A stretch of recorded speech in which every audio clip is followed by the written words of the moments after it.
దేవునికి స్తోత్రం. ఈ దిన కల్వరి కరుణామయుడైన దేవాదేవుడైన యేసుక్రీస్తు ప్రభువారిక కృపగల వాగ్దానం. మరియా యేసు పాదముల యొద్ద కూర్చుండి ఆయన బాధ వినుచుండెను. లూకాసు వార్త 10:39. ప్రియా కల్వరి కరుణామయుడైన దేవాదేవుని బిడ్డలారా, క్రీస్తు యేసు ఘనమైన నామములో మీ అందరికీ నా హృదయపూర్వకమైన వందనాలు ఈ ఉదయకాల సమయంలో తెలియజేస్తున్నాను. మన ప్రియమైన ప్రభు కల్వరి కరుణామయుడు, కల్వరి సర్వోన్నతుడు, కల్వరి అద్వితీయ దేవుడు. కల్వరిగిరిలో తన విలువైన అమూల్యమైన రక్తాన్ని మన కొరకు చిందించి మనల్ని విలువ పెట్టుకున్న సర్వోన్నతుడైన ఆయన పాదాలే మనకి శరణ్యం. ఆయన పాదముల యొద్ద మనకి జయము, విజయము, ఆనంద, ఆదరణ, సంరక్షణ కలుగుచున్నది. మరియా యేసు పాదముల యొద్ద కూర్చుండి ఆయన యొక్క బాధను వినుచున్నది. అనేకులు క్రీస్తు పాదము విడుదల దయచేసే స్థలముగా ఉన్నది. ఈ దినాన మనకు కూడా ప్రియులారా యేసుక్రీస్తు యొక్క పాదములు గొప్ప విడుదల కలుగు చేసే స్థలముగా ఉన్నవని గుర్తించండి. ఆయన పాద సన్నిధిని మనము ఆరాధిద్దాం. ఆయన పాద సన్నిధిలో ఆ దేవాదేవుని స్తుతించి మహింపరిచి ఘనపరుద్దాం. ఆయనను ఆరాధించు స్థలముగా ఉన్నది ఆయన పాదాలు.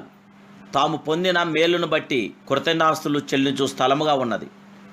మార్తా సహోదరియగు మరియాను 3 చోట్ల మనం చూచున్నాం.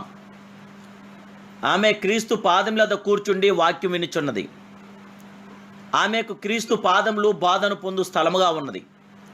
మీరు కూడా ప్రభు పాదముల వద్ద కూర్చుని ఆయన బాధను నేర్చుకోనండి. బెరియా క్రైస్తవులను గూర్చి ఇలా రాయబడి ఉన్నది: వీరు దెస్సలోనికలోనున్న వారి కంటే గనులయుండిరి.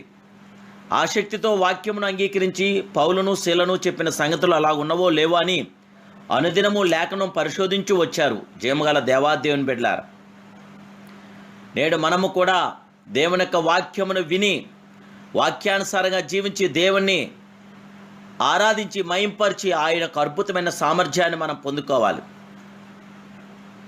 లాజరు చనిపోయాను, ప్రభువైన యేసు ఆలస్యముగా వచ్చాడు. అప్పుడు మరియా ఆయన పాదముల మీద పడి ఏడ్చెను. అదన మరియా యేసు ఉన్న చోటికి వచ్చి ఆయనను చూసి ఆయన పాదముల మీద పడి, ప్రభువా, నీవిక్కడ ఉండిన ఎడల నా సహోదరుడు సావుకుండెను. మరియా ఆయన పాదముల మీద పడిన వెంటనే ప్రభు హృదయం బద్దలైంది. ఆయన కలవరం చెందాడు, కన్నీరు కార్చాడు. అందువలన లాజరు సజీవుడుగా లేపిన సర్వోన్నతుడు, సర్వశక్తిమంతుడు, కలవరి కరుణామయుడైన. అప్పుడు మరియా మిక్కిలి విలువగల అచ్చా జటమాంసి అత్తరు 1 సేరున్నర ఎత్తు తీసుకుని యేసు పాదం మీద పూసి తన తల వెంట్రుకలతో ఆయన పాదంలో తుడిచాను. ప్రభువైన యేసు అభినందించాడు, దేవుని బిడ్డ, ఎల్లప్పుడూ ఆయన పాదముల వద్ద కనిపెట్టండి, మీకు శాంతి సమాధానం కలుగుచున్నది. ప్రభు మీ పక్షంన ఆశ్చర్యకరమైన కార్యాలు, అద్భుతమైన కార్యాలు, మేలైన ఘనమైన కార్యాలు, సర్వోన్నతమైన కార్యాలు మీ పట్ల జరిగించగల సర్వశక్తిమంతుడు ఆయన. ఆ దేవాదేవుడి యొక్క వాక్యాన్ని వినండి. నీ వాక్యమే నన్ను బ్రతికించును, నా బాధల్లో అది నెమ్మదిచ్చును. దేవుడి వాక్యం బ్రతికిస్తుంది. దేవుడి వాక్యం మనకు నెమ్మదిస్తుంది. మన దేవుడు సర్వశక్తిమంతుడు, సర్వోన్నతుడు, సమర్థుడు. ఆ దేవాదేవునికి మహిమార్థంగా మీకు ఆశీర్వాదకరంగా ఆయనతో కొనసాగుతూ ఆయన స్తుతించి మహింపరిచి ఘనపరచండి. ప్రభు కృప మీతో నిత్యముండుగాక. ప్రార్థన చేసుకుందాం. మహాపరిశుద్ధుడును, మహోన్నతుడును, సర్వోన్నతుడైన మా ప్రియ పరమ తండ్రి, ఈ ఉదయకాల సమయంలో మీరు మమ్మల్ని ప్రేమించి మాకు ఇచ్చిన ఈ గొప్ప వాగ్దానమని స్తోత్రాలు.